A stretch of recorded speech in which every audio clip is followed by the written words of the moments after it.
last night, Michelle threatened to sick one of our friends on me. That's a therapist. She's like, I will call Melissa right now. Yeah, I was gonna say that. Yeah, you're, well, I was gonna you're just ask like you a if you had magnet for a someone. lot of this stuff, but that's not what it is. Is you just come in contact with so many people. Yeah. All the time. No, but it's true about the vocation being a place for people to talk, you know? Mm-hmm. Which is funny because we have such different, you know, the two of you have contact, well, maybe not contact, but you have, you know, you're in front of thousands of people at a time, but you're not in contact with them. Right. Right. Well, I'm only in contact with one person at a time, but I'm in contact with thousands of people, one person at a time. In Yeah. a deep conversation, Yeah. face to Yeah. face. Yeah. What's up, everybody? Everybody's bringing out the yo-hoes. The ahoys. I forgot how to do this. What's happening? I already broke it. Home subscriptions. There we go. Why did you put your ahoy in parentheses? Because I already said hi. Oh. Yeah. What is up, everybody? Bunch of people coming in. Coming in hot. I've already cried once today, guys. So just be aware. Liz says, "Nope, Janet's screen is on the wrong side. Fix it, meow, ASAP." Uh-oh. We have no. Why? Oh, I know why. Because you got on the Zoom before us. Oh, I don't know if we could change that. Well, I could get off and get back on again. That seems like a lot just for just for Liz to be happy with this. Liz, hold up a mirror and then just look at the mirror of the show. Behind you. Yeah. And that'll work. I forgot to say, so the reason I do think you're right, though. I think we're backwards on our screen, too, though. I swear we are. I think we are backwards on our screen somehow. Maybe it's just we're seeing it backwards because it's like mirrored. I'm definitely not seeing it backwards on my end. So it's the same as it. So what happens if I do this? Because it's definitely backwards. Clickety clack that. Because yeah, that's definitely. My hand comes in from the other direction. Yeah. Nothing changed. I didn't change anything yet. Great. Mirror my video. Ba-da-ba. Did anything change, Janet? Nope. Yeah, that's the right. So it's just for us. It's just for how you. We're seeing it. That looks better. Yeah. I For feel us, better. it was backwards, like we were flip flopped. I feel better. Hello. Hello. Guys, we decided to wait until we were live on the YouTube before we start the podcast. Mail call. Mail call. I spoiled Mail it. is here. Is that the song? That's the song from Jimmy Pardo's podcast. God, we need our own. I know. Somebody, I'll have to tell Shane. You know, we had them. Like Shane had custom. I probably have them somewhere. When we did off duty, we had mail call songs and all that stuff. You sure did, didn't you? Oh yeah, we had everything. Do you remember when somebody sent you a bag of dicks? I was there for that episode. No, I think I finally threw that away. That was the episode I was on. Was when you opened the bag of dicks. Yeah. That was our. You can send us gifts, you can send us pics, but please don't send us a bag of dicks. It's mail. And that right there is why Janet Varney is a professional improviser. It came out that right top of your head. That's rhymed. Why. Yeah, that's why. That's how. Or it's proof positive that you're trained. It proved something. I'm not sure it proved that. It's just evidence of your skills. All right, here we have. Hopefully that can be shaken. We have mail from. As he just shook the shit out of it. Jennifer Packrant. She's from Canada. This comes all the way from Canada. Oh, Canada. Also, it was delivered to the P.O. Box on the Christ, 2nd of April. It's like how I got fucking the kids' Christmas present. It was Jennifer. for Easter. Oh, Jennifer. It was the 1st of April when I said, I went, and by the way, guys, if you want to send stuff, I'm going to check it more often. 1 month later, I checked it, and here it is. But I will listen. I didn't know people were going to send stuff. Now, if people are sending stuff, then we'll open it up. I'll go there every day. This was one of Mike's job, was to check the P.O. box every day. Someone asked about Mike in the follow-up. Yep. So thank you for the super chat, Brian. B. Ryan. Oh, thanks, Brian. Here. Oh boy. This is something. Jennifer. That was the name, right? It was Jennifer. What is it? Is it a bottle of maple syrup? It's from Canada. From Canada. Is it a beaver? Is it a maple leaf? For me. How do we know it's for you? Because it says Bob. Oh, all right. Oh. A minion It's a Pez dispenser. Thanks so much. Bring it in the Pez. Oh, there is one more that is for not Bob, Hey, for your collection. Yay. Can I we like eat it. these on the that's air? awesome. Can we eat these on the Boy, air? what I a think we- time capsule. Yeah. That's when people send stuff that pertains to a Yes. much longer ago episode. It really I takes like us it. back. We Hell need to be yeah. able to be You should like, eat some of those on the air. Eat it. Put 'em in remember, your mouth. you need to Put- use the button and say, remember when we talked about Pez I dispensers? don't know which button it is. There it is. It was the end of March. Guys, guess I like what? this one. This Pez dispenser thing was huge because I had one Pez. I want you to guess which one it was. Yeah. And then Jennifer's paying attention. And Do Jennifer, you know I have that Pez now? I have that Tweety Bird Pez. do you? The one from Seinfeld? Jennifer, whenever you watch this or hear this, I want to thank you for not also sending one to Janet. Not because I don't want Janet to have nice things. Because What if I she don't did want send one? I haven't checked my mailbox in about a month. Oh, do you have a public PO box for the Uh-huh. people? Oh, well, good. If somebody wants to send something to Janet, go to But her website and find it. Also, you do not need to send me anything. But it is The people are possible. asking what the P.O. box is, and I don't know what it is. It is on our website on Truth, but it is PO Box 305 in Buchanan, Michigan 49107. That is our PO box for Truth and Justice NBI That's Studios. so nice. Look at those Pez's. I hope you guys will open them and eat a Pez or two while you're doing the show. But the reason I was saying that thank you for not sending it to Janet, because then that would mean that then I would have to package it and then send it to Janet. Which I would yeah, don't do that. say that I did and not do. That's what happened with my That's not pitting gorgeous Truth and Justice. I did send that though. It took me yeah, 3 eventually. months, but I sent it. Yeah, I Yeah. sent that. Hang on here. We got one more. From We our got Una beautiful and Moss. wonderful Erica. Una Moss from Mail Call. This one came via Amazon, so I don't know who it's from. I'm assuming there's no note inside. I have a hunch this is Teresa Dunn. I say that because she sent me a message and said, check your P.O. box, dummy.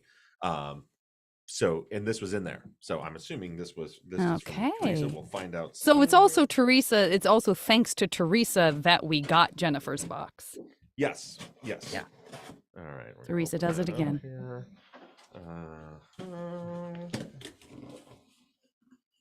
What is going on?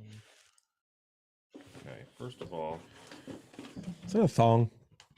She sent you a thong. keep your gift a surprise. Unwrap your present. Unwrap your present before opening this envelope. It says, okay. Oh, okay. So, Wait, do you have the proper glasses on? oh yeah, I got the old bifocals on. Oh, Okay. So All you can see right. what it is. So we got a nice purple bag here. Mhm. Is there a card in it on it? Is it a bag of doinks? The card says. So you can gobble them? The card says, hook those glass right through the loop. Viola, you're set to... I think it cut off part. It like cut off the edge of it. It says, hook those glass right through... And the H is missing, and there's something that's supposed to be there. And then it says, loop, Viola, you're set to tack... And then there's more missing. And then situation, it's not cringy. Which I think is promise. And then it says from Teresa on it. They cut your Well, I message think off. because you're a good investigator, you've probably started to put two and two together, and maybe you have a sense of what might be in there. I like do. to think that she did it on purpose, and that would be so much funnier to me. That's also wonderful. I actually hope I know what this is. I hope that I know what this is. I don't know what's happening. It's okay. I gotta get it on the screen. It's exactly what I thought. Well, Well, it's a Decker glasses neck ring, silver ring. Let me What? This is talk about a roller coaster, Zap. Oh, this I whole know. experience What of is him happening? opening these presents from Teresa is I a got roller trash coaster. all over the floor. Idiot. It's got to be better than the trash from the birds that were all over the floor. Oh, I assume this is. it is it's going to be a sad day, Chris. It's to hold glasses, but I don't know. Do I wear this as like a necklace? And then shut your dirty mouth, Zach.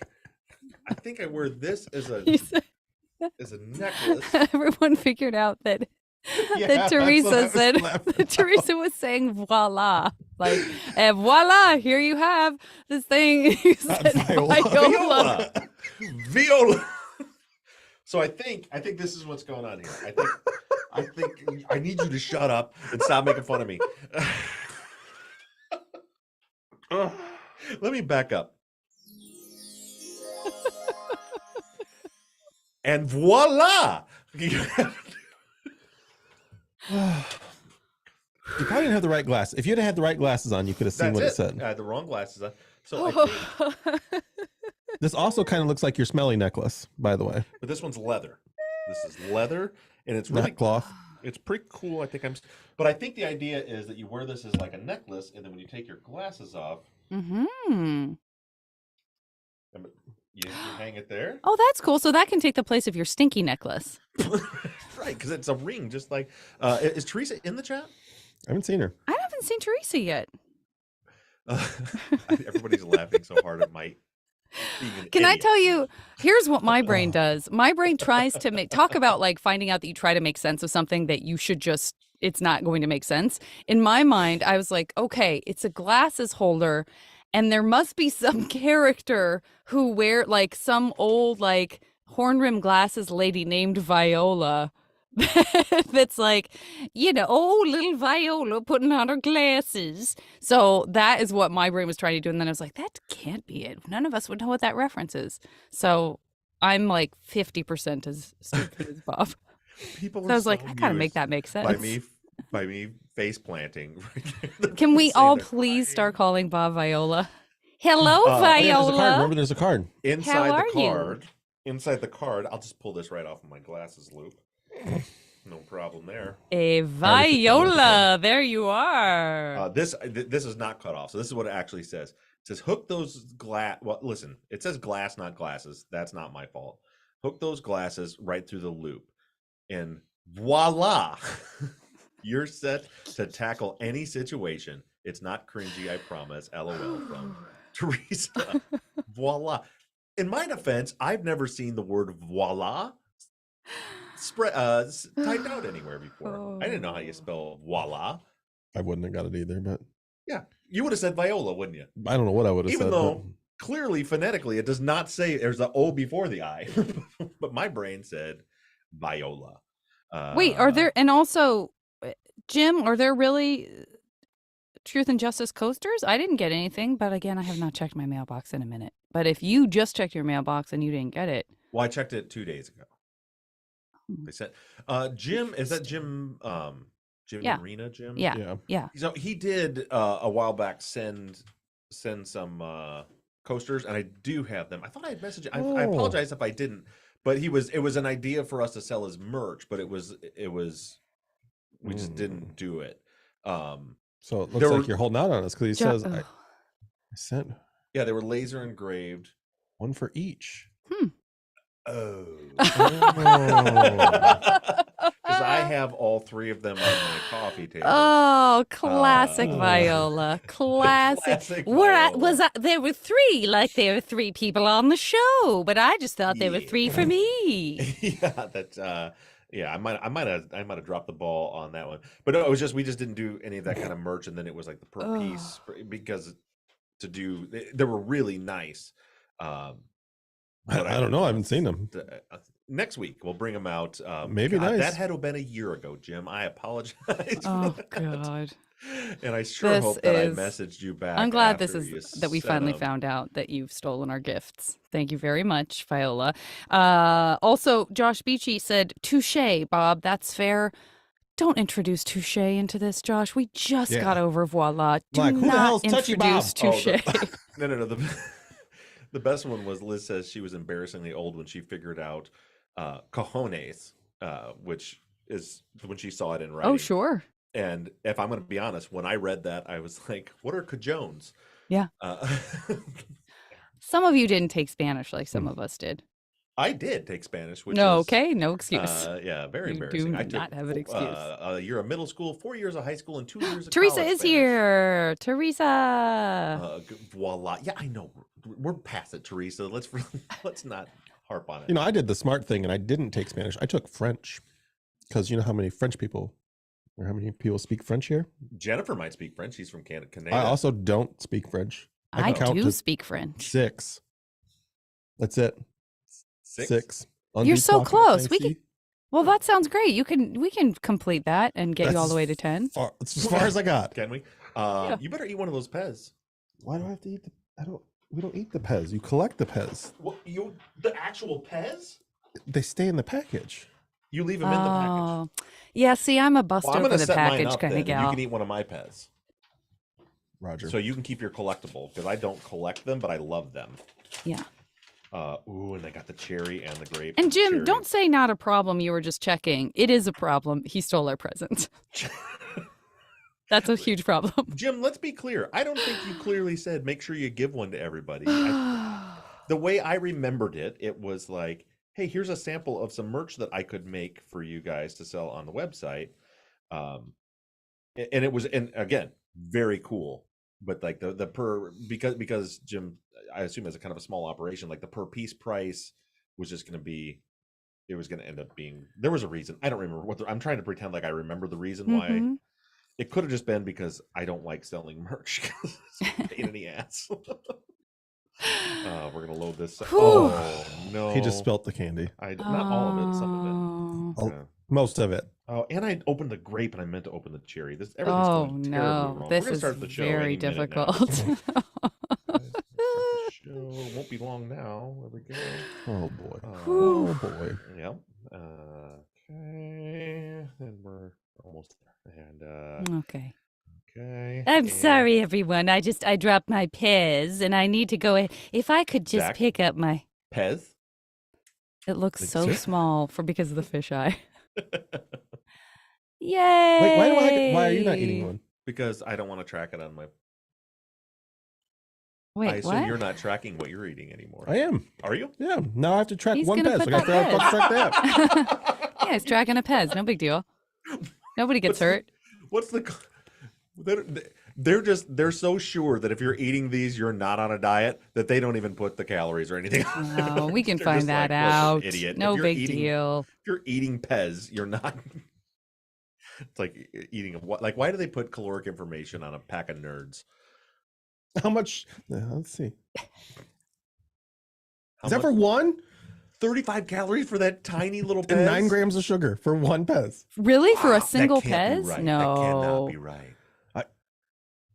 They're Maybe that's a tiny. whole pack. Is that a whole package? Maybe it's a How mu- package. Well, that doesn't make sense either because it seems like it should be more One calories roll. than like. It says one one roll? roll is 35 there you go. calories. That Oh, doesn't great. seem- 6 servings per container. Hmm. Wait, one roll. Yeah, this is confusing. Are you looking at? Is there any chance you're looking at Rolos? No. Okay. Yeah. So it's one roll, one whole package. If he's is- looking at is Rolos, that's amazing. How did he get to Rolos? Right. One whole package. Okay, that makes me feel a little better. Good. Oh yeah, How you're many fine. pieces are in that? Now I got to break it down. Well, I dropped several.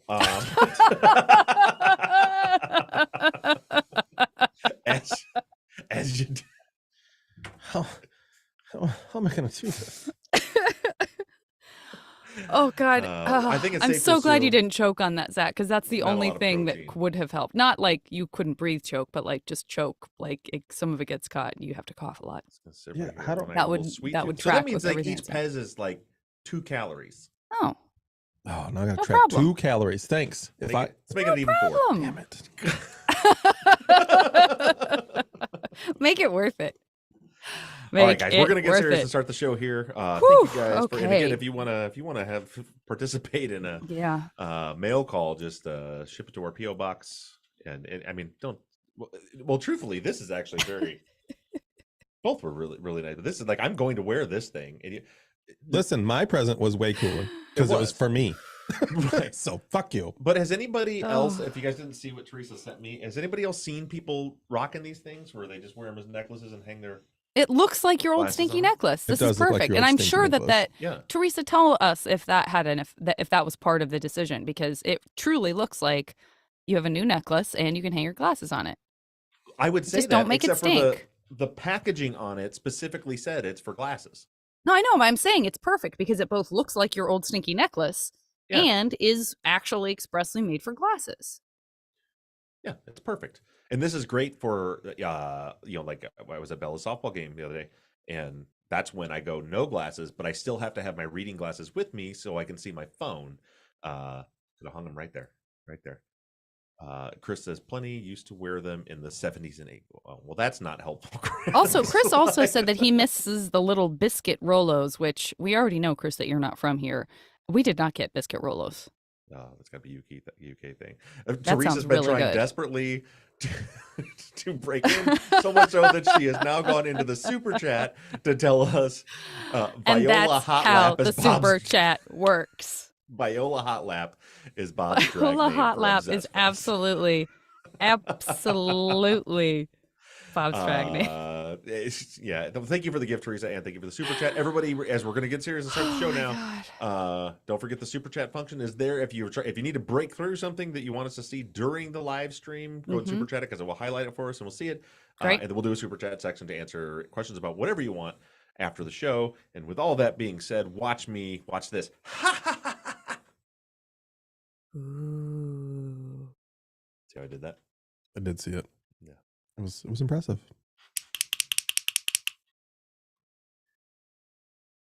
Are we ready? I was thinking of is for these people that watch live when they must hear the audio version when it's just like Zach does his intro and I'm like, all right, everybody. They have no idea there was 22 minutes of nonsense in between, in between there. Yeah. Here we go. All right, everybody. Thanks everybody on the YouTube that has joined us. The chat's already going hot and heavy. And that's a weird thing to say. I'm going to start over. I'm glad you said it before we had to. I looked up and saw Viola Hot Lap, and this is falling apart quickly. Like the chat is at makeout point in their dad's car. Woo, chat's going hot and heavy. Get a room, chat. God damn it. All right, we're falling apart. Serious show. Here we go. This is a serious show. Here we go. Sorry, Kelly. I should point out too, real quick. Wait, is Kelly still? Kelly's doing this one? I didn't realize I misspoke apparently in the last one when I said that because several people were like, or Kelly texted me and she's like, I was just editing the follow-up, and you said that I'm not editing anymore. So like, you sent it to me?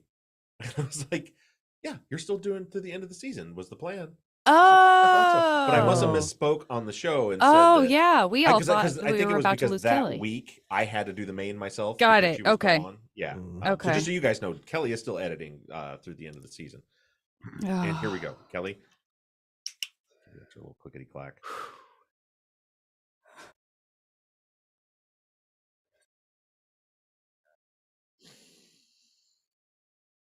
All right. Thanks everybody for joining us today for this week's Friday follow-up. We had, I'm trying to think of do we have any housekeeping things that we need to address up front? Not that I can think of. Did you tell me something that I was supposed to remind you of? Thought I might have. Didn't, apparently. All right, well, let's move on then. Yeah, so we're good to go. One thing I want to point out, I keep saying we're going to mention it, we don't. Anybody that's in the Northwest Indiana, Northeast Illinois, Southwest Michigan, on May 26th in Portage, Indiana, which is right at the bottom of Lake Michigan, Zach and I will both be performing standing-up comedy at the Decibels Club there in Portage. Zach's opening. I'm doing a feature spot, and I think they're $10 at the door. The tickets, something like that. Yeah. Friday night. Yep. So for those of you that have been asking when we're doing another comedy show, that is May 26th. And also, if you guys haven't caught it on YouTube, Jan and I have started doing our True Crime Live. We're still trying to figure out exactly what that show is. As of right now, we get on a live stream. We've done it. We did it Monday and Tuesday. We're going to be doing it again tomorrow, which is Thursday, which will be yesterday for you all that are hearing this.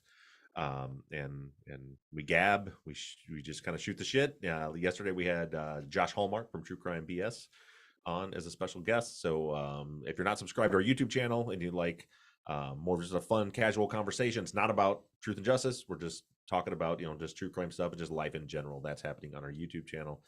And with that being said, we'll get into this. Zach, you told us before we hit record that you had some strong feelings about this week's episode. Your thoughts? Yeah, maybe I'm being hypercritical, but I can't imagine I'm the only one that's felt this way by listening to Dolan's closing arguments. And I went through his transcript to try to read it as well. And for me, he left way too much open-ended. And it really felt like he was talking at the jurors and not to the jurors. Okay. And that's a big thing for me.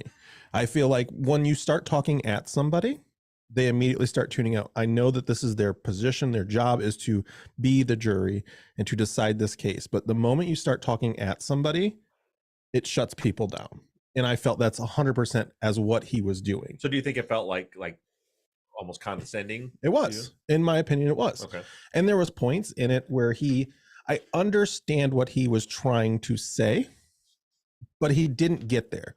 And even in the episode, you had to put the words in his mouth for people to understand it. There was a point in the episode where you said, if you're listening to what he's saying this, but those aren't the words that he said. So to be understood, you had to re-reference those words to us. Yeah, that's a good point. Yeah, that's a really good point, Zach. That's an issue when it comes to this stuff, because once you start going over people's heads, you're condescending, you're talking at them, people tune you out, regardless of if they're supposed to be objective. This is a problem. And that's how I see it. He talked about multiple times where he said, he pulls this reference where he's like, there's evidence and there's facts, and all facts are part of the evidence, but not all the evidence are facts. You're doing the smoke and mirrors trick on your own end there, which I get what he's trying to say, but it's very convoluted and washy to me. Yeah, it was interesting the way he put it. He's right, but it was a little kind of confused because he well, that's what I'm saying. It's not that I'm not saying what he said wasn't right. It's the fact of it's the way he said it. It just is all over the place, and it's hard to follow. Yeah, because he kept making the point that you use evidence to prove facts, that evidence is not facts other than what's been stipulated to. But it was an interesting approach to keep kind of going back to that. I mean, I think maybe because I was so engrossed in it, I got what he was saying from it. But now that you're saying this, I can definitely see how that could have been confusing and how maybe people would have been turned off to that.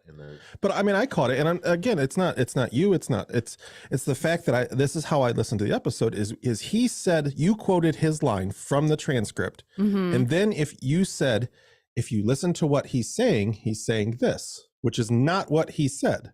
Right. So you had to re-reference it so me as a listener could understand what he was saying. Yeah, that's a good point. And Montana in the YouTube chat just says he gave a lecture about how they were only supposed to consider the evidence and not the story being told, and then he immediately proceeded to do what he said they were supposed to ignore. And I'm sure we're going to dig into more of that. But Janet, what did you think about it? Well, I have one more. Exactly. I had one more spot please. too, where he does where it's basically what Montana says is he goes through this little thing about you have to pay attention to the facts, not the evidence presented, because the evidence presented is hearsay. We have all this stuff, but you have to go by the facts. And then later he says you have to go by the evidence, not the story. So even if he's meaning the same thing, he's using the wrong verbiage.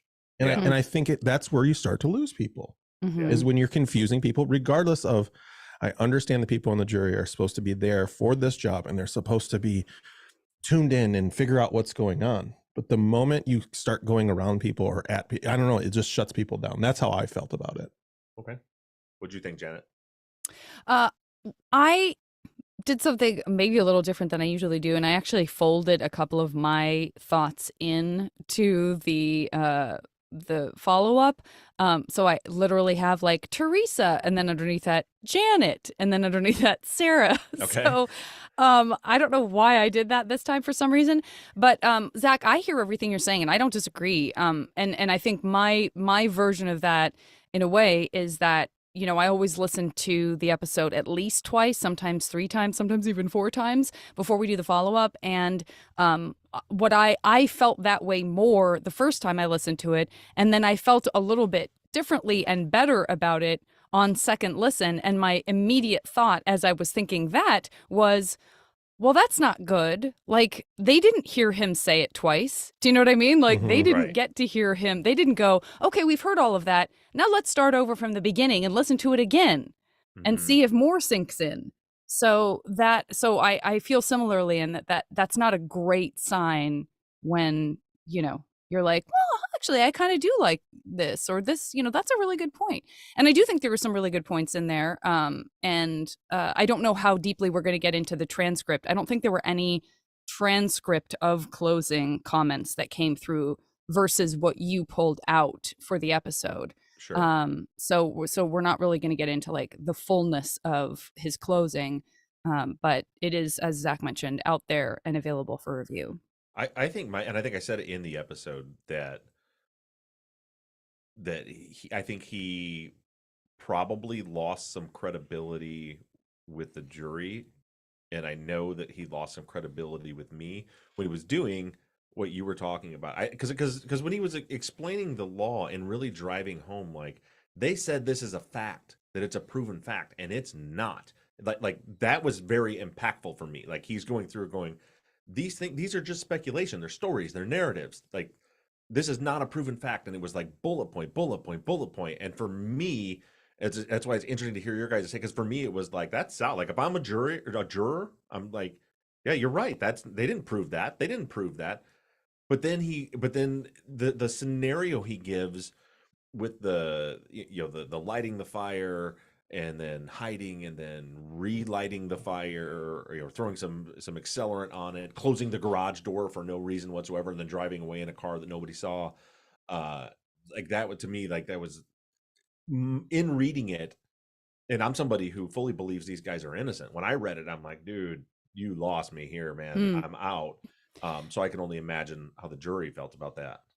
When he starts telling that story, he doesn't put it in a way that in his actual, I'm just asking this for people who didn't read the transcript. He's not putting it in a way that's like, and by the way, if it's all about the story, I could give you the quote unquote facts and tell a very different story, so that at least you're holding on to this That would have been a good concept. strategy, You know I what I think. mean? Like, so you could sort of say it sort of how we say things, like, well, as long as you're going to say that XYZ happened, let me give you these three same facts and put it in these terms. So at Yeah. least you're seeing that there's a different option, but you're not going back on yourself for saying these are just stories. Yeah, I think that would have been powerful, as you say that. Like, if he said, listen, let me, just as you just said, not to mansplain, repeat exactly the exact same thing you just said.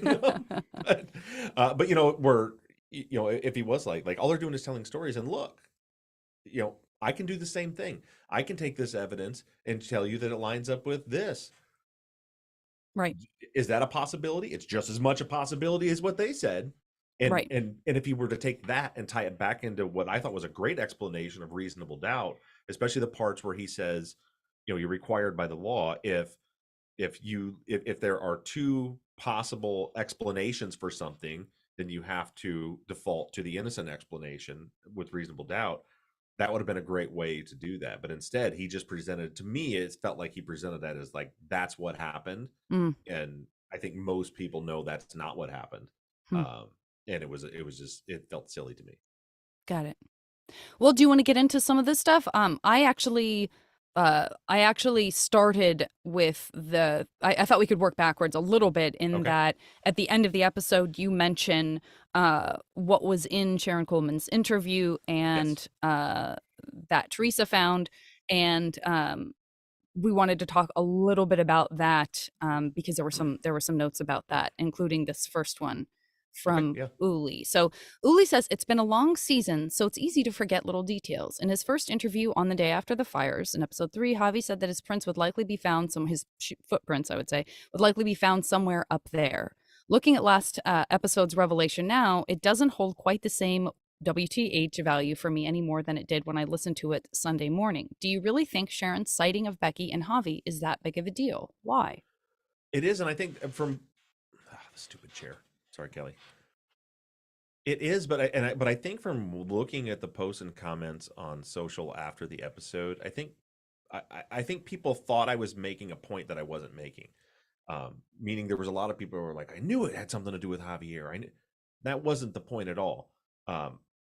Becky out walking with Javier behind the house doesn't make Javier any less alibied than he already was. The reason it's a big deal, particularly, so you have just the practical, real world court of public opinion that we're living in right now, that we're working on. But then you have the standards of evidence in the court of law that were presented to the jury. That is where what is really significant to me is the jury was presented with There's footprints out there. There's footprints of shoes that might be worn by teenagers out there. Out near this business card, there we find Becky's footprint. And literally said by, and I'm not quoting, but paraphrasing by Aki, that proves Becky was out there at this place of the violent struggle. So you have Becky's footprint out in a place that the prosecutor was able to show or present in such a way that there's no other possible explanation for that footprint other than it was put there during the commission of this crime. When in fact, we have evidence, statement from Sharon Coleman, who says the week before the murders, Becky was back there walking with Javier, who might be wearing Vans or DVS, or we don't know because they never checked Javier's shoes. But so there is, and it goes back to what I was just talking about with Dolan and what reasonable doubt means. So you have a footprint out there. There's a piece of evidence. What facts does it prove? One possible scenario is that it was put there, that footprint was made during the commission of this murder. Another possible scenario is that footprint was put there a week earlier when she was just out taking a walk with Javier. You have that is reasonable doubt. You have two different scenarios, two different explanations for how it put there. And truthfully, there's much stronger evidence that it was put there when Sharon Coleman, by the letter of the law, because there is no evidence that Becky was out there during the commission of this crime. Right. There just isn't. No one saw them. There's no evidence, but there is evidence that Becky was out there a week earlier, which would support a hypothesis that she made the footprint then. So that's where the big deal comes in, is that there was another explanation for how her footprint got out there, and it was never presented to the jury. Javier confirms it himself. In Javier's interview, when they ask him about his shoes, he says, "You'll probably find my footprints out there because we were walking around." I thought, though, when I went back and reread, because I remember when I first heard that, I was like, why did he immediately say you'll probably find my footprints all over? But then I thought, and I'll have to go back, maybe you can find, I think they said it's episode 3 in the case files. But didn't he, I thought he was more specific when I went back and reread it, like you'll see my footprints from walking into the house or something. I don't know. I thought he said that you'll find my footprints out there because I've been out there. Yeah, we'll check that out. I mean, in a more vague way. But also we have like a ton of anecdotal conversation from people in various interviews saying that Becky did go out there. She had a place she liked to go out there. She would walk around out there. We've heard from Javier that she and her stepdad would walk an entire loop out there, come full circle. Like there's so much conversation around Becky being comfortable being back there. So I find it, I don't even know why we would need that information specifically from Sharon, in that of course her footprints could be out there. That doesn't seem like it proves anything because she lived there and people said she went out there. So the fact that they found a print is like, please don't use that. Of course they used whatever they could, but I think where it takes us is from, there's probably there's plenty of reasonable reasons, innocuous reasons for that footprint to be there. We've always known that. It could have been any time she was walking around out there. It took us from that to, well, we know that she was walking around. Now Sharon Coleman didn't specifically say, it's kind of convoluted. I ran into her and Javier. She talks about it twice in the interview, but she doesn't say that was behind the house. But in context and reading it, so the way I took it was she walked into them walking around back there. Well, she uses the word they were hiking around out there, and hiking around does not sound like she was on the road. They were on the road and they said hello. She uses the term hiking. She uses the word hiking. Which is around out there, which is contextually, she's referencing back to what she had said earlier, which was she was talking about back behind the house. So this isn't the transcript. This is just the report, but it says Javier said his footprints would probably be at the scene because he has been at the location many times in the past. The last being on Friday. And Porfiria points out that Porfiria is saying you may be thinking of Bo. His interview is much more specific about where his footprints would be. But Porfiria is saying also agrees that it seemed more vague the way Javi was talking about it. Just to shout that out as well. Gotcha. Valeria also posted about this same thing. Valeria said, I read Sharon Coleman's interview transcript. From what I can see, we don't really know to the two separate incidents. Yes, I agree. She talked about Vicky and John, and she talked about Becky and Javi separately. But I agree with you that once you introduce the term hiking when reference to Becky and Javi, I feel very comfortable having been out there in that location to say I just don't see a scenario in which you're not talking about that because you are hiking all around the backs of their houses, but you're not hiking if you're at or in front of their houses. You're and or on the street, on the just road. linguistically, if you look at it, if she was talking about a different place than she had already specifically referenced, she would have said the place. You know what I mean? Like, yeah, I ran into Javier and Becky out on the road, but that's not what so she's very specific. With John and Vicky, I ran into them in the wilderness in the national forest behind the house. Jump to a couple minutes later, I ran into Becky and, well, she didn't say Javier, but she's talking about Javier. I ran into Becky and Javier out hiking out there. She's referencing back to what she had said earlier. Right.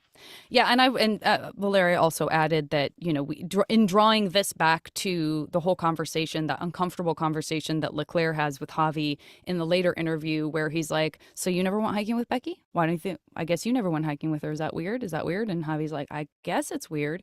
So just kind of bringing up the sort of like, what are we characterizing as hiking? If Javi was back walking around out there and someone else described them as hiking, Javi obviously is either intentionally kind of mischaracterizing like what one type of hiking versus another. Like, oh, well, hiking must mean, doing that whole loop like she did with her stepdad or whatever. So Larry was kind of wondering about that. My opinion is that Javi wasn't lying, that he's just thinking about the sort of Robert hike thing as like a further, deeper, longer thing for some reason, even though it was going to get dark. So I don't know. It's I agree. It would have been already dark, but as far as a hike, like if we're gonna do that, like what Robert in the scenario the state lays out, the hike with Robert is not on a trail. It's them walking 600 feet straight back behind the house, which is not not that far. If you're for a hike, it's a distance from the crime scene. But if you're talking about they were just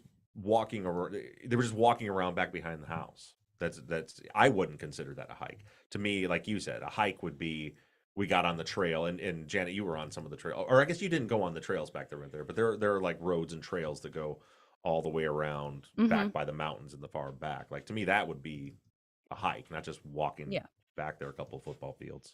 Yeah. So I think we all agree, and I see it in the chat too, that the term hike is subjective. I stand by my opinion that they would not have been on the street if Sharon said hiking around out there. I do too. And in regards to Javier, I don't necessarily think that I don't read anything into that. No, I mean, because what it could have been is they took a little walk back there to some of the areas like we saw where people had hung out and stuff. Right. And yes. Maybe smoke some pot. And again, it's still kind of a long way out there. Yeah, but it's not. If I did that and someone's like, "Did you ever go for a hike?" I'm like, no, I walked to a place. I didn't go hiking. Yeah, absolutely. And then I also just wanted to say, I mean, this is neither here nor there, other than just like my feeling of sadness about all of it, is that if you read Sharon's interview, it's a hard read because she's really, really hoping that everybody's okay. And I found that to be very interesting. And there was also a little note in there that I made for myself that she said that Vicky came over and helped her with her computer because Vicky was a bit of a computer whiz, which I thought was really interesting information. I mean, that's Sharon's idea of what a computer whiz is, may not be the same as everyone else's, but we know that Vicky was on her computer a lot. And so I thought it was interesting that Sharon was like, in fact, she helped me fix a problem with my computer. She was a bit of a computer whiz. John had been over there to help her do. John had been over to help her with a bunch of stuff. They had a really good neighborly relationship. And then she, the other thing that's always interesting is just hearing again from her, like, I would have heard, if I had been home, I would have heard something, or I would have heard if they'd ever fought, which I never heard them do because, in her words, sound really carries out there, which then goes back to that frustrating place of all of us coming back time and again to, God, why didn't anyone hear anything or identify something as going wrong? Now we know Sharon wasn't there, but hearing that sound really carries out there is frustrating when you know that, things were happening and no one heard anything. Okay, so moving into Dolan's statements, Jennifer H. says, could you please talk about the significance of Dolan claiming Tim Summerly said the garage door was open when he actually said it may not, when he actually said that it may have been open? You said this may have been a strike against him. I acknowledge it's not accurate, but it doesn't seem to be on the level of inaccuracy/dishonesty. The prosecutor claiming there was a violent struggle at the area of disturbance. It wasn't Tim Summerly, it was Captain Williams. Summerly was very clear that like he's described the scene of looking through the garage, through the door into the house. It was Williams that claimed that he said that Williams says the garage door was closed when he got there. The reason that comes up is because in the crime scene photos later, we see the doors down and the firefighters had cut a hole in the door.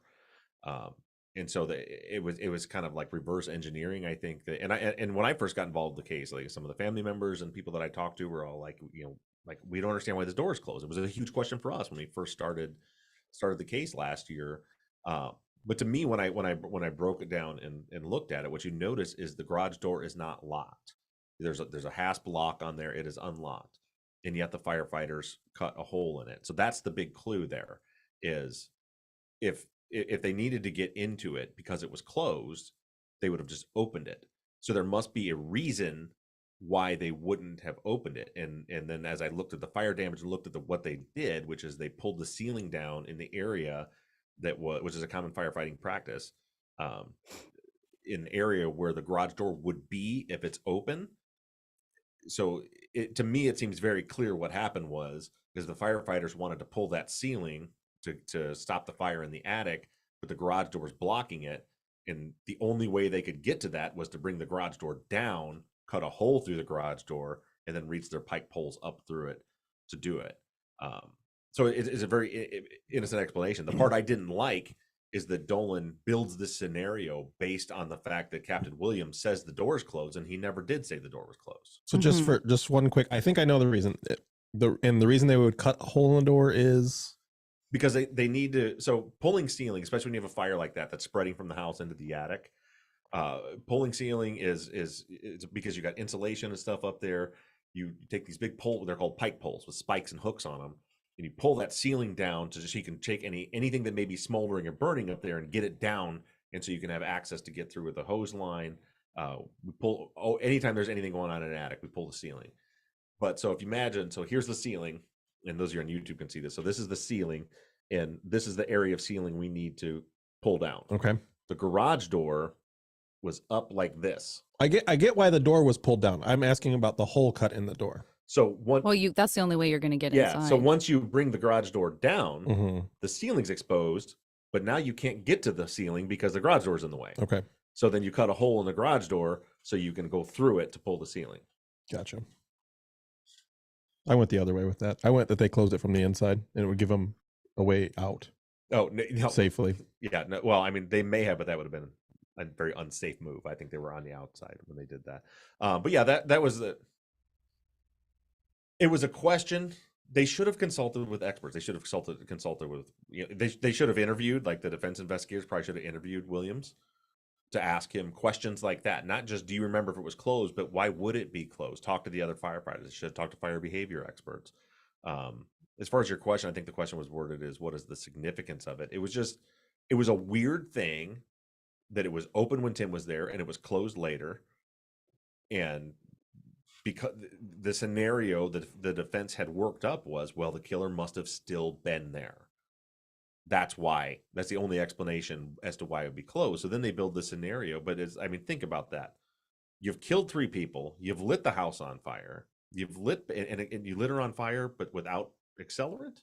Is kind of what they're saying. Like just lit her clothes on fire, and then somebody comes up, and instead of like, okay, the gig's up, let's take the risk now to reignite her body, and then go close the garage door, which is good. Like, that's ridiculous. There's just no way that happened. Got it. Diane says, Dolan stated in his closing that an Xbox keeps a log of when someone plays on it. I liked this. I thought this was, because we hadn't talked about the Xbox thing before. Do you know if it's easy to check the log or if it's a difficult process? Could it have been checked a year later when the search warrants were executed, assuming Christian still owned the Xbox, or would it need to have been done shortly after the night in question? Assuming it's easy to do so, I was shocked to hear that their alibi could have been checked just by looking at the Xbox log and it wasn't done. So that was another possible alibi moment that we had not discussed on this show up to the point of this closing statement. Yeah, Zach's looking it up right now. I know it can be done. I've seen where it's been done in other cases. I don't know the time limit, and I think by the time they were arrested and knew, because remember, even when they executed the search warrant, when this stuff where obviously they knew they were suspects, they still didn't know what time am I trying to like where do you think I was? What do you think I was doing? And when do you think I was doing it? So the defense had no, well, there was no defense because they hadn't been arrested or anything.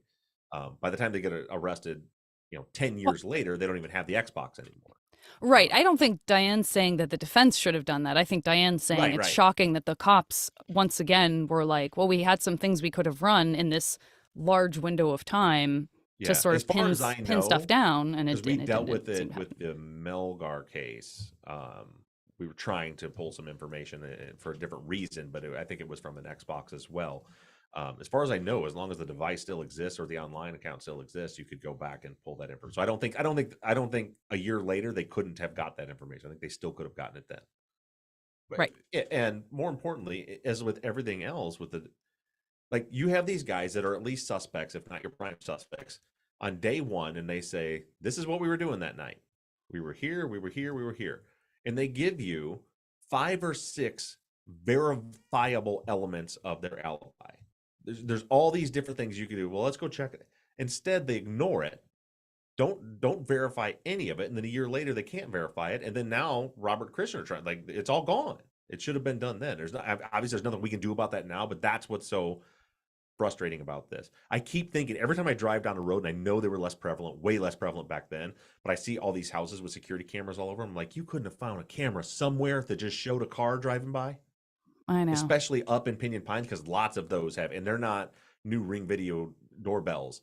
A lot of the house in Pinyon had got the big old 1980s surveillance cameras on the front of the houses because of just the nature of that neighborhood. Someone had video of those streets that could have proven or disproven if they had driven up there. It looks like the only activity logs you can find are if they're online. Like you can't just see if somebody has logged on to play. Like if you just turn the Xbox on and start playing a game, there's no activity log. I think from Xbox. Okay. Now, if you log into anything online, there's an activity log. Right. But nothing like if you just play like first person sitting there in front of the TV. Then there's nothing logging. It doesn't appear to be. Okay, well that's good to know. I thought I had remembered that there was like something like not something that just a general user could do, but like forensically somebody could pull data off of that like you could a computer. But either way, it wasn't checked. Yeah. I am curious. I don't expect you to have the answer, but I just was listening to this thinking, I wonder, because I am a minor legal wonk, as many of us are, just wondering what that conversation is like between Moore and Dolan. Like which one of us is going to go first? I just think that's interesting. Like in their closing statements. And keep in mind, because we're going to do Moore's closing on Sunday, that now you have to have your closing, like you don't want Moore to go up. I mean, he could, but you don't want Moore to go up and give a completely different, give a closing that conflicts with with Dolan's. So it's interesting, and they do conflict a little bit. Moore's is, I'm not all the way through writing it yet, but I'm a pretty good chunk into it. It's so far I'm not a fan of how he put that closing together. Interesting. Okay. And then I don't know, the other thing that kind of came up for me as I was listening to this and thinking about the Xbox stuff, and again, this is just like my opinion or just something I was mulling over, but I almost started to worry, like of course you need to point out all the stuff that wasn't done at the beginning, and the point of doing that is to show that there isn't enough information. But I just had this like creepy feeling for a second that like if you were a juror who believed in law and order and who believed, as we all want to, that law enforcement is doing right by the world and not, not wrong by the time this gets to trial, you could almost see them being like, oh, I feel so sorry for them that they don't have enough information, so I'm just going to give them the benefit of the doubt that while we don't have any of that information, they must still be guilty. I know we don't have that evidence, but like, I feel bad for the prosecution that they don't have that information. It's not the prosecution's fault that the cops didn't collect that information. Like, you can see how that would be twisted in the other direction by a person who just wants to really wants to believe that the right thing is being done. Do you know what I mean? Yeah. So it's like, of course you need to bring all of that up, and that should be the thing that people take seriously in the other direction, but I could almost see it working against you. And Uli in the chat just said, when I mentioned there was like 5 or 6 ways they could have confirmed the alibi, he said besides AM, PM, and Xbox, what else was there? So there's like I mentioned, they could have checked lots of places for security footage. And with the AM, PM, you could have checked receipts, you could have checked the security camera. And I just had a handful of things in my head that are escaping. Text messages. They could have checked their text messages. They could have checked their voicemails. Yeah, there was lots of different ways that they could have verified if what they were doing is what they said. They could have talked to Christian's aunt. They could have talked to Marty. They could have talked, all these different people. I mean, there's probably more than 6, like different things they could have done to verify where they were at. Instead, they just took their statement, walked away, went and looked for surveillance footage that wasn't there, didn't get a receipt why they weren't there, and then they just walked away from it. And then a year later, like, you can't prove any of that stuff anymore. But there was a ton of huge things. Like, again, Marty was huge. We don't know if Christian's aunt was there. They should have talked to her. He mentioned Christian's mom, Robert's mom, people who saw him that night. Jackie should have been talked to. There's lots and lots of different ways that they could have verified where they were at and when. Okay, so moving a little bit more towards evidence, Chris says probably an obvious one, but do we know how common it is for experts to have to judge fingerprints from a photo? Seems utterly crazy to me. It's done.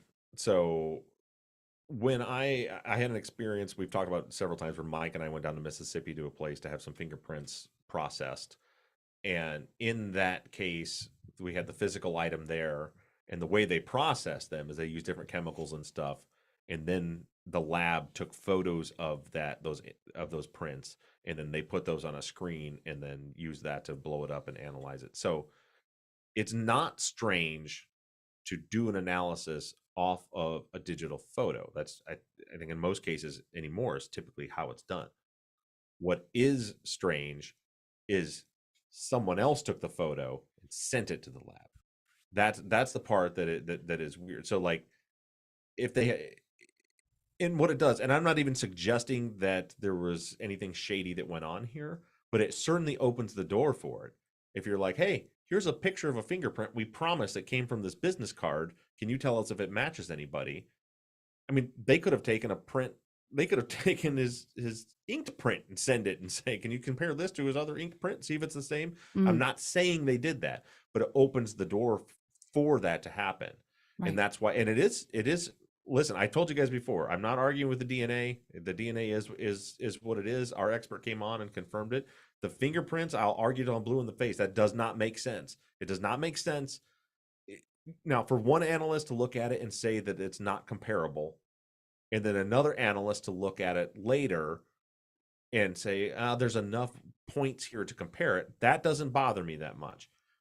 But when she says, okay, it's comparable, that means there are enough data points in that print to be able to compare it to another print. And then she compared that print to Christian's prints, and those data points did not line up. And she confirmed that the print does not match Christian. She says it is not his print. It's comparable. It's not his. And then another examiner reviewed those results and concurred, yep, it's a comparable print and it's not his. For then another lab who just got sent a picture of it to be like, oh no, that's his. That makes zero sense. There's no world for me where that makes sense. So I agree there's something, and to the fact where even the Flores said on the stand that typically what's done is they are sent the physical item. But in this case, for some reason, they were only sent the photo and not the physical item. Yeah, I don't buy that that's Christian's fingerprint. Right. And I would just point out, Valeria also added, because you had mentioned this before, in terms of ways to check things, Valeria also mentioned they didn't check the car. They didn't look under the car for the truck bed to see if there was any evidence of, yeah, right, Yeah. good point. Now, can I play devil's advocate for a second? Please. Wouldn't the fingerprint be destroyed the moment they tested it for touch DNA? It may have been. So, I mean, they wouldn't be able to send the evidence. When just to play devil's advocate here. I'm trying to think of the No, that's a great timing of point. that, when that was done, but that could be the reason, and that could be something else that Dolan kind of spun, because if they swabbed it, they may have swabbed. Because I don't know how that ninhydrin, how it stains the card. You know, like if that print would stay there after they swab it, or if it would get smooshed around. I don't know. Thank you for that's a good the point. use of smooshed. Kathy just wanted to revisit the red truck thing one last time. Kathy missed some episodes from the beginning of the season and just wanted to refresh everyone on how much, if anything, was actually done about the red truck at all. We don't see any investigation about it. Maybe there was some stuff done they never documented, but I mean, that we don't see exactly what Dolan said. Like, they didn't start asking all the friends and acquaintances and neighbors who owned a red truck with a white bed. It just we don't have any evidence that they ever did any and I believe on the stand even LeClaire acknowledges they never did anything. Which is that's very bananas. strange. That's very strange, just in that's such early information that before you have anyone in mind at all, that seems like a strong lead. And so I just want to clarify too, I'm glad that this came up, because I wanted to clarify, like, when you attach the unbelievability to the idea that the people are still there and the garage door is an indication of that, and that they pour the accelerant on and then they leave, and then you point out that people would have seen them leave, does that preclude a different scenario in which they are there or they just recently left but are on foot? Does the timing, I think we've covered this before many months ago, but the timing works that for Becky's body to be lit on fire, for someone to be on foot heading for where the car is parked somewhere far enough away that the neighbors wouldn't see the car leave and still make it down to interact with the fire department where they found him, like, or where they interacted with the truck. Does that make sense? Like, does the time the time does allow for that? Yeah. So my personal hypothesis is I think that the killer lived in the neighborhood. Personally, I don't think there ever was a car. I think I think Becky's body was lit on fire while Tim Summerly was on his way to the house. Like, it was just lit when he was on his way there, and I think the fire dynamic timing works out for that.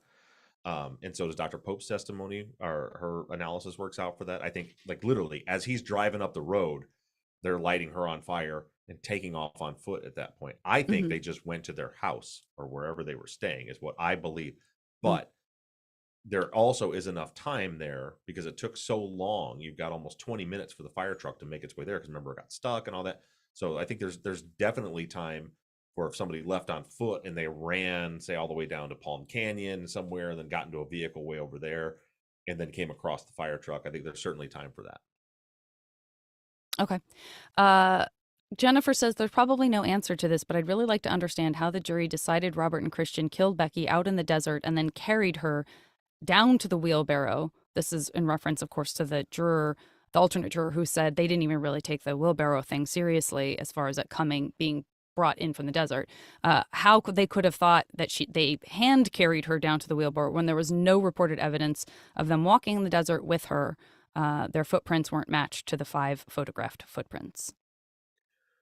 I don't know. I have no idea. That didn't make any sense to me at all. The way I read it was, they must have thought that she wasn't killed in the desert. Like, she was killed right there and put into the wheelbarrow. But that, like, now remember, we're playing with that email. We're playing a game of telephone, literally. So the main jurors did their deliberations, came up with their verdict, and then they called and talked to Cynthia, and they told her, this is what happened, this is how we got to that, and then she relayed that information to us. So there could be something lost. Certainly could be something lost in translation there, because that doesn't make sense to me. Like, if they're, because I was like, yeah, well, that makes sense. Probably what did happen is she was killed right there and just put into the wheelbarrow. That makes the most sense to me. But then I'm like, well, then why do they care about the business card? Because that's then way out there. It doesn't make sense.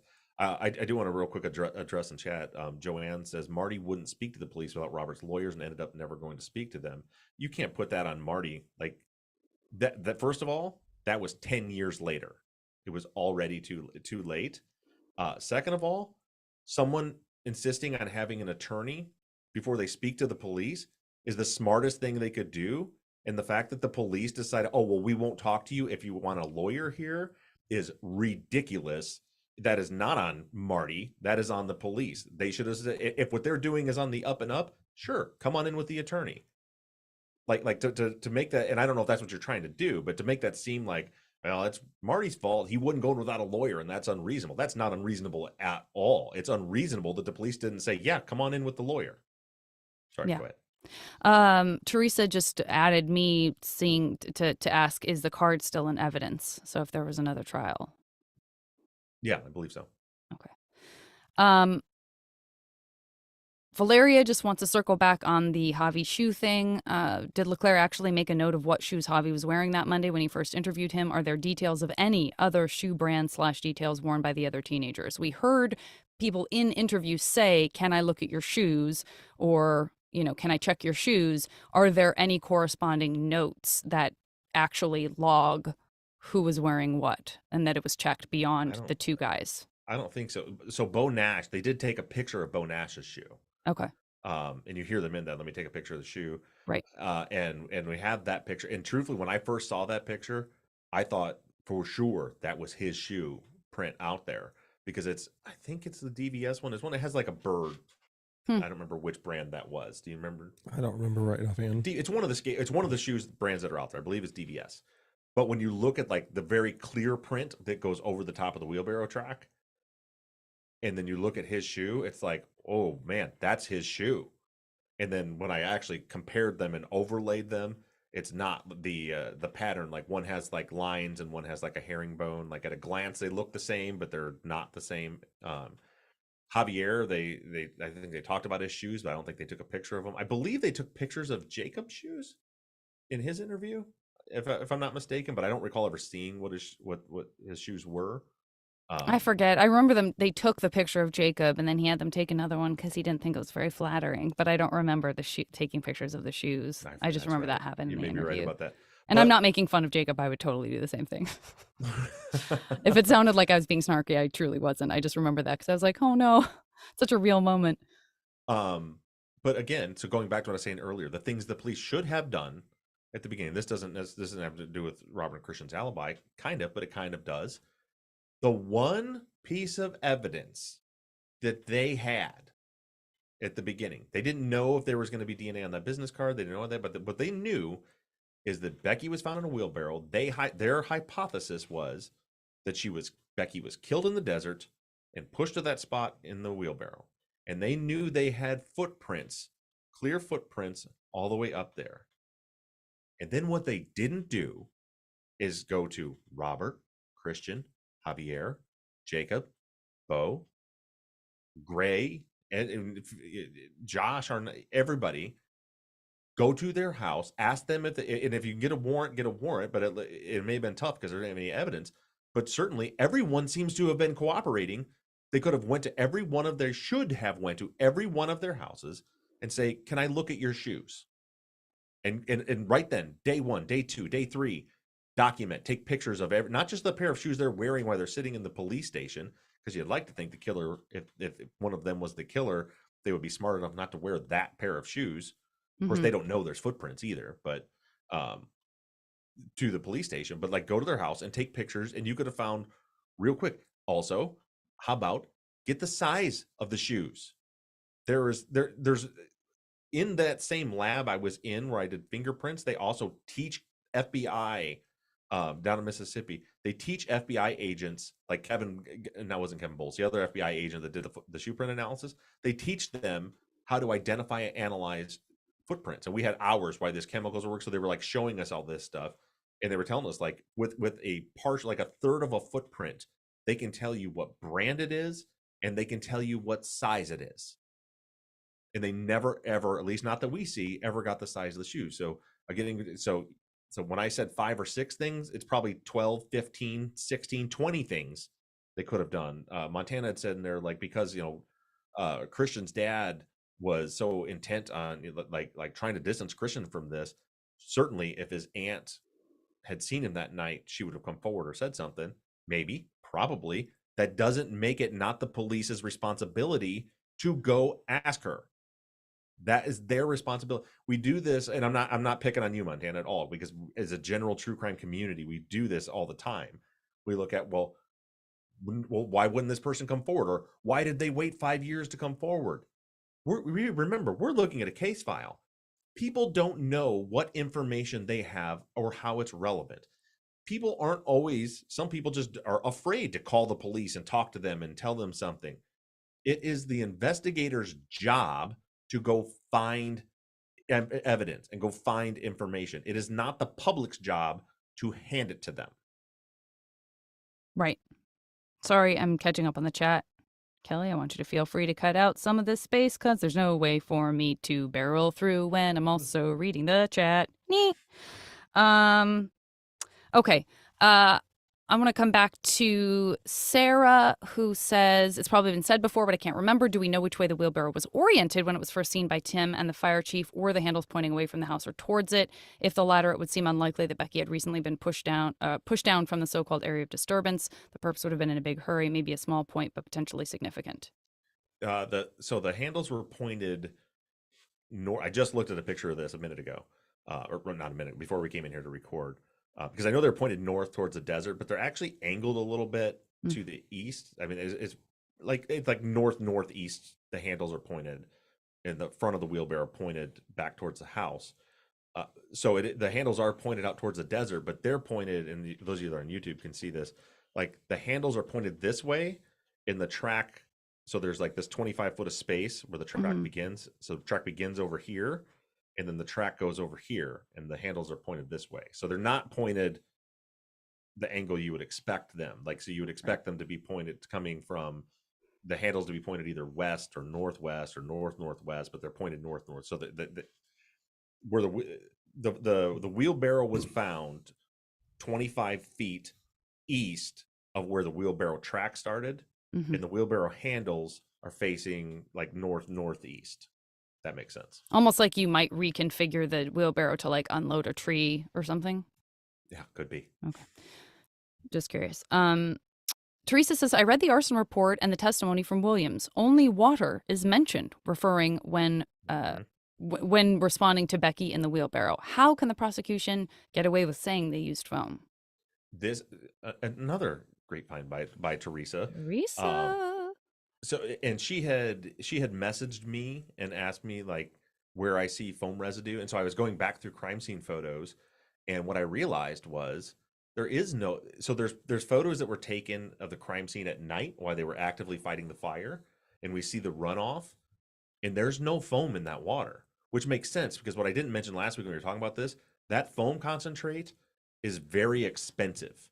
And so you use it sparingly and you use it when you need it. You don't waste it. And when you have a fully involved fire like that that's already breached the house and is in free burn, as I mentioned last week, that's not what the foam is for. It is used to absorb heat very quickly in a closed box, like when you're inside doing interior structural firefighting.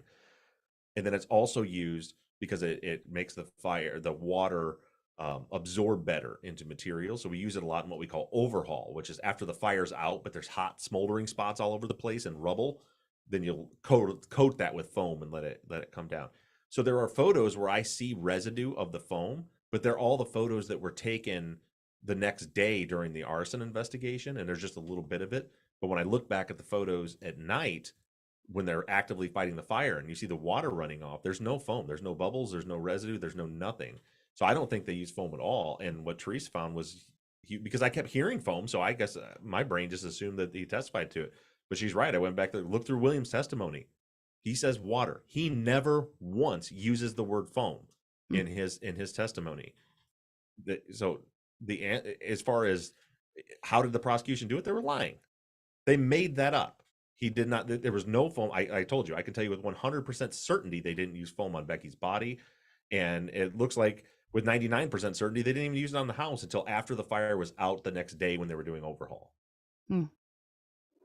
Teresa had been curious about any foam residue you did see that you thought you could maybe see in some of those other photos, and to call that out and point it out if you can. Yeah, it's all in the stuff later on, like during overhaul. And Danielle asked if in the live chat that would foam be used first and then washed away.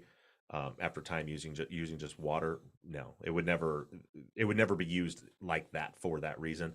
And it would still leave residue and stuff everywhere, because it's not much different than dish soap. So if you imagine dish soap, you keep putting water on it as it's running off, it's still making bubbles and leaving residue and stuff everywhere. Okay. I wanted to come back just in revisiting a bunch of old episodes. If I think, and you may have answered this and I just haven't gotten to it yet, but there was a point at which in a follow-up we were talking about the aspirated residue on Becky's face. Yeah. I never feel good about talking about this stuff, but you were going to maybe check to see, because we were trying to figure out timing and maybe it would help with timing. You were going to try to check with an expert about when that would have, like, when that, if that happens, if something happens like strangulation or suffocation or something that would cause that to eventually happen, if we have a timestamp or any kind of general estimate on when that would happen after the incident that initially will trigger it, if that makes sense. Yeah, and I never ended up doing that, because once we saw Dr. Pope's testimony and read through, like, her lungs burned, like one lung is like completely burned, so that'll change. So the fire would cause, it's almost a boiling of any fluids and stuff in her lungs to do it. So that would, it would speed up the process, and whenever that heat is then applied to the lung tissue, it would cause that to happen. So I don't think that we can put a time on it. Okay. Sarah says, were Robert and Christian's interviews played in court, or were they read into evidence from the transcripts? They were played. Okay. Valeria says, I made a post about the list of evidence that was in one of the files for episode 37. The list is dated 2015, and they still seem to have Becky's journal. Also, there was mention of a lighter found at the top of the driveway and a key holder with, quote, jewelry. What do we make of this? Could these be items that could be located and looked at, checked for prints and DNA where relevant? So the journal, I think we mentioned this before. It's frustrating because we see that it was collected, but we don't see it in evidence, at least in the file that I have. The lighter I hadn't noticed before, but you're going to hear that lighter, green lighter, mentioned by Moore. So it's interesting that Valeria had just pointed that out. Like the day before I was reading Moore's testimony, and he talks about the green lighter that was brought in. But I don't know. One thing that I'm hoping happens with the post-conviction attorneys is that they go physically inspect the evidence that's there and see, because I have not seen any fingerprint or DNA analysis done on that lighter. I don't recall, and I could be wrong, but I don't recall ever seeing anywhere where that was tested for either of those things. Which, if that's the case, for fuck's sake, you have a fire, a crime involving fire, and a lighter sitting right there, and you don't test it. That's crazy. Yeah, that was very curious and great. I'm so glad that got pointed out, Valeria. Thank you so much for doing that, because yeah, seeing those items definitely raised new questions for me. I also thought it was interesting. Wait. Oh yeah, go ahead. You're gonna say I also thought it was interesting, Kelly. You got a point right there. I hate to do this, but remember how I didn't pee when he was gonna do his intro? I can't sit here for 1 second longer, so I'm gonna. Okay. Just if you just remember where you're at. So close to being done, but you go. I know, and I thought I could make it. Oh, you no. go, Viola. Mike, hold on. I gotta disconnect my glasses. Hold, wait. If I could just get my. Oh my goodness. Professional. Teresa just about made him pee himself. That was good. Oh, good stuff. That fell apart just like that. That was fun. That was so much fun. JV, when's your premiere? I know you said it earlier. And the thing is, the premiere is tonight. the show becomes watchable to the public. I think it's May 24th. I believe Cool. it's May 24th on Apple. On Apple TV. Apple TV. I don't even know if we have that, to be honest. Yeah, I don't know that, like, I'm not sure who has Apple TV. I would assume that it's not a widely subscribed service the way we Netflix had it at one or point, Hulu but are. I don't know if we still have it or not. Yeah. I mean, We it's had kind of all like of them. everything else. You can do $4.99 for you could do I'm sure you can do a free week or a free month and not pay anything at all, or you can do like, I watched it for $4.99 when all the episodes were out, but not before then, kind of thing. Yeah. Oh, here we go. Oh no, JJ says I was only listening, not watching, and all they heard was Bob go, "I can't wait any longer," and thought a tragedy had happened live on the stream. A honey bucket. Bob needs a honey bucket. That's disgusting. I don't want to be in here with that. Oh, yeah. There's already a smell in here because of the incident last night.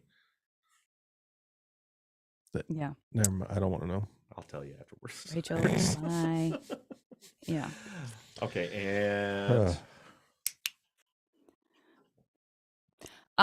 I also just thought it was interesting in talking about evidence, just again listening to an old episode, listening to episode 6, just hearing that that the police described Becky having clothes and pillows and bedding in her car. And that's one of the reasons why he thought she was moving. I mean, I understand that she was staying at other people's houses a lot, but I don't know. It was just something that jumped out at me in a way that it hadn't before. Like, wow, bedding. That's not to me, that's not I'm staying at my boyfriend's.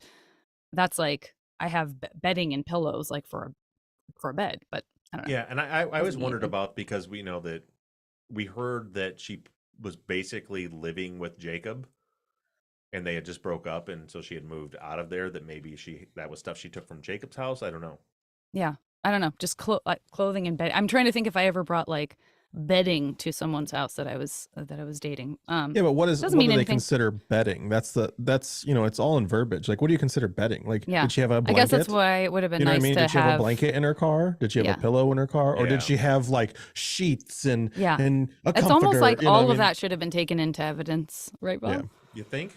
As long as we're adding to the list of things that could have been and should have been done. Yeah. I've listened to that episode so many times now, I feel like I could almost quote you saying, "For God's sake, this just happened right in front. Everything is important. Everything." Yeah, especially when you don't have hardly anything. Yeah. Like I'm gonna hopefully I'll be able to get back to you guys next week, because I want to do a deep dive into this lighter thing, because like I said, that was new information to me, that this lighter was even found, and if that lighter was found right there at the crime scene and was never tested, I'm going to lose my mind. Yeah. Great. We all look forward to you going ballistic. Okay, so we're closing up, getting towards the end here of the questions I have. Some questions from Tracy and Peter about kind of timetable for what's happening with attorneys now. Will we be summarizing what we think could or will be used by the defense team from their own investigation and from your investigation, if the same kind of restrictions would be in place, like alternative suspects and stuff like that? Do you have any sort of general thoughts you want to give on any of that? No. For starters, I don't know exactly what the strategy is. Like I said, I know it's kind of a one-way communication, where I'm like, hey, here's something, for example, I just, the Teresa's find about Sharon Coleman. I sent that to Robert's attorney, and I don't even know if they already had that, if they'd already caught that, but I was like, hey, here's something else that they missed as far as an ineffective assistance of counsel claim. But I don't know. I'm hoping, I don't know if that'll be the case. I haven't asked, but I'm hoping that maybe, but when we wrap the season up, that maybe, the attorney can come on and explain what their strategy is. Or, I mean, we're coming up soon on the deadline to file the habeas. I think it's June. So we may have it filed, and then we can maybe have them come on and explain it. So, but I'll share that information with you when I, 1, have it, and 2, when I'm told that it's okay to share. Got it. Montana and company, I know there's a larger conversation going on about Christian's dad's interview and what can be gleaned or interpreted from that. That feels to me like maybe a little bit of a longer conversation than we have time for, because we've been doing this for a little bit now, and it wasn't part of the Facebook follow-up posts. But I'm interested in this conversation. I will just say I'm interested in it because I think there's a lot of interpretation going on there. And I would be happy to talk more about it. I just think we might need to put a pin in it for next follow-up or something. And then Nancy had a question about the jury system in the U.S. obviously being flawed. Do you know systems from other countries that work better? I'm going to go ahead and answer and say I don't think Bob is going to give a different country that he thinks works better. But feel free to surprise me and blow my mind if you have that in your pocket. Yeah, you're right. I don't know. But that's a great question if we do end up with an attorney where we can kind of pose some of these larger questions that aren't just about this case, so that someone like Colin, who doesn't have to have explicit knowledge of this case, could come in and still kind of talk about some of that stuff. Yeah, I mean, I have strong feelings about particularly the prison systems in other countries that I think are done better and more geared towards rehabilitation. But I'm not super familiar with the other, legal processes as far as like juries and stuff like that. Got it. And then Rebecca was just hoping Mike's doing well, which I think I mentioned earlier. I haven't talked to him in a couple of weeks, but he seems to be doing just fine. We're going to make him show up as a celebrity guest on True Crime Live. We should do that on True Crime Live on the YouTube. Yeah, make him do it. It'll be fun. And is that the end of our That's it? What so we know we're talking about Moore's closing next week. Anything else you want to prepare us for or add? Nope. It's like I said, so far I'm not at all a fan of what he did in his closing. There's going to be, he starts out with a scenario of what he thinks happened, and I think what I'm going to do is just read it to you exactly, because I can't even summarize it. Like, it's just kind of taking all the bullet points, put it together, which was an interesting strategy. See what you guys think about that, but you'll hear all about that on Sunday. And then next week we're going to wrap up the trial, where we'll go over the the final rebuttal by the state, and of course we already know what the verdict was, and then we'll be done with the trial. And then also I'm going to go through and pick any of the transcripts that I've missed along the way, get all those out, so that the full transcripts are out. Most of them, as we've gone through each witness, I posted them, but there's a few I found stragglers that I haven't got out yet, so we'll be putting those out. So cool. Right along. As far as so it looks like we don't have any takers. Nobody wants to come on the show and defend the guilty argument, so we'll be foregoing that episode unless somebody jumps up, and then we'll be moving right into alternate suspects after that. Sounds good. And tomorrow we're going to be, for those of you on the live now, Bob and I will be live at 8 Pacific and 11 Eastern. 11 Eastern tomorrow. AM. Yep. AM. And if you're listening to this on Friday and you want to go back, I don't know when do those post after they're over? Oh, okay. So you can also watch it if you want to. Yep. All right, cool. All right. Well, Zach, Janet, chat, thank you guys for being here today, participating. I forgot how to close a podcast. Felt weird. Yeah. Yeah. I just want to thank everybody personally in the chat for going hot and heavy today. It really meant a lot. Bye, guys. We're gonna end with that. But we're not going to end with we're not ending with YouTube, because we can do super chat if anybody wants to lob some super chat questions or comments or anything else into the live. Okay.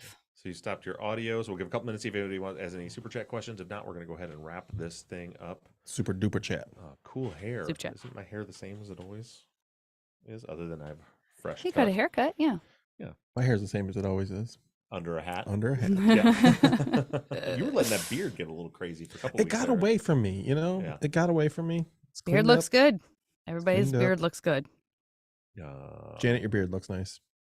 Thank you. It's so blonde. It's really hard to see unless you're really close. But it's on point. It is cleaned up really nice.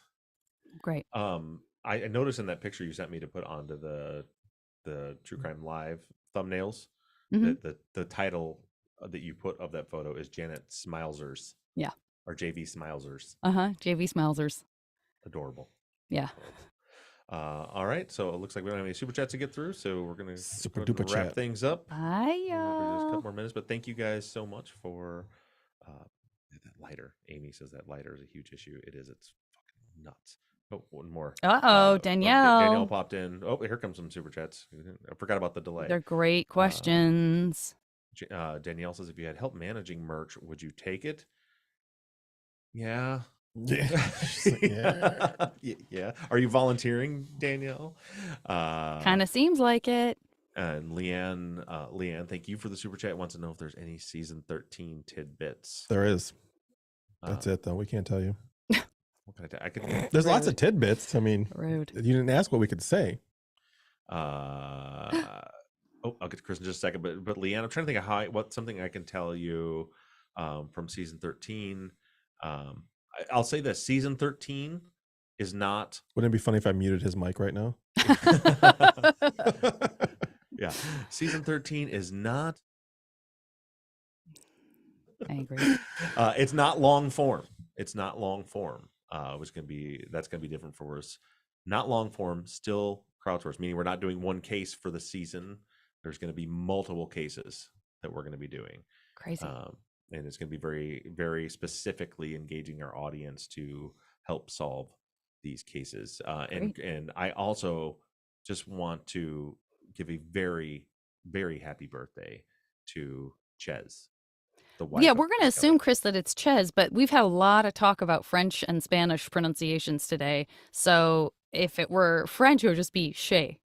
But I'm assuming that it's Ches. Well, what's that symbol? Is that the pound? That's the super chat. So UK somewhere. So we'll say happy birthday, Che. Happy birthday, Ches. Happy birthday, Chaz. However, happy birthday, Shez. Yeah, Shez. Happy birthday to your wife, Chris. Happy birthday, Cheese. And thank you, Brian Blanchett, with the sneak peek sticker. Brian's big with the stickers. Oh, very cool. Yeah. Janet, I don't know if I told you this before, but Brian is my neighbor, like my actual neighbor. So, well, I mean, I didn't know that he was the actual neighbor, but I knew he was in your lives physically. Yeah, no, like person. He is my actual, like our properties touch each other. Yeah. And is Brian the one who's? Brian, are you from Boston? Are you the one with a Boston accent? Yeah. I he does love not it. Speak properly. I told you, Brandon and I, whenever we want to sound like we're from Boston, we just say something like, blah blah blah, move your cock, go fuck yourself. We just like say, go fuck yourself afterwards. Hey, that's a really nice haircut. Go fuck yourself. We like to play cards with Brian every once in a while. Except for Brian's the nicest person, and I've never heard him tell anybody to go fuck themselves. Well, we mean it as a term of endearment. Well, I know, but I'm also like, saying I hope you have Brian a great day today, Zach. The nicest person I've ever met in my entire life. Oh, Brian. I love you, Bri. Update, breaking news. Leanne wants to know if Ches is short for Cheryl, and Chris says, yes, Cheryl, but if I call her that, I get kicked. I like her. So not Shay then, right? I like Ches. Chris says, yeah, you were right. You were right, but we said it 55 different ways. One of them was right. Yeah.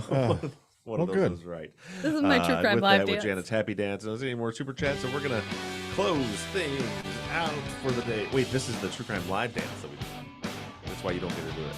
Oh, that sucks. No, you can do it, Zach. It's really fun. One more. Well, one more. Kate says, thank you for the super chat. Says Teresa's find opens discussions to a wider release of case, so that we can have a more driving force. Maybe season 13 will be like. Do you mean the case wider release of the case file? Yeah, I know there was a lot of discussion about that. Like, see if we put everything out, then we would miss stuff like this. And truthfully, that wasn't a formatting issue that she didn't that wasn't out by me. It was just a mistake by me. It was something that when she brought it up to me, I was like, well, I posted that, right? Because I thought that I had already. So it wasn't like I intentionally didn't post that as part of process. I thought I had posted it and didn't post it. Season 13 would be a very different type of format, Kate.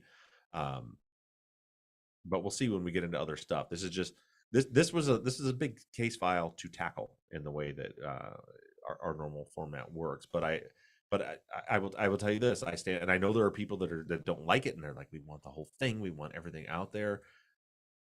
But I think this season is a testament to how this process works by going through bit by bit and putting all the full attention into everything that we are, covering each week. It works. I mean, this think back a year ago, how completely perplexed and confused we were by this case. How everyone was perplexed. Look at the closing arguments. The defense attorneys were perplexed and confused by this case. And the state has a nonsense theory that we're perplexed and confused by the case. But by doing this, by taking our time bit by bit by bit by bit, we were able to. You guys remember like last summer when it was like, I know this is boring. We're just throwing a bunch of information out. It is boring, but it'll make sense. It'll come together. There's gonna be a light bulb moment. And we finally, I feel like those light bulb moments, once they started coming, were coming one after another, and things like even the phone discussion we just had. Those were documents that I had put out that she was able to, because we had discussed them in depth so long ago. Teresa remembered that she doesn't remember him saying that, and went back and looked at it. I never found any of it boring, but I completely understand why some folks struggled. What? Zach finds everything boring. Danielle's back again and says, I'm thinking about, because I asked her if she would. Danielle. She's a merch person. She's for sure a merch person. I don't remember if you remember this. Janet, this is a fun story. Danielle's the one that got the Bob tattoo, which we all know. But Danielle got the Bob tattoo while wearing I want to say a True Crime Garage t-shirt and a Gen Y hoodie or vice versa. Love it. So she had all of it while she got that. Yeah. Danielle, well, yeah, I'll get. Listen, if you're willing to take the lead on it, it's just, especially. I'll tell you this, especially now where we're having to cut back on staff, and I'm having to take on the jobs of 2 or 3 people, and we've added a live show. The idea of me dealing with merch sounds like an absolute nightmare right now. I'm trying to get out. I still have Patreon t-shirts I got to ship out that I just need to take a day and just sit down and do it. I've got the shirts now. I've got everything all set up. I just need to sit down and do it. So yeah, if you're willing to take the lead on it, we'll figure out some merch stuff. But then people need to buy it too. That's the other thing that drives me nuts, is you get everybody is like, do t-shirts, and then you like go through all the process, and then you sell like 50 t-shirts. It seems like there's thousands of people that need to sell more than 50 if I'm going to deal with it. But yeah, we'll get in touch, Danielle. You're around enough. We'll get in touch with that. And with that, I think we're good now. No more, no mas. Closing again. Janet will always dance in silence. All right, we're gonna end this live stream. Thank you guys.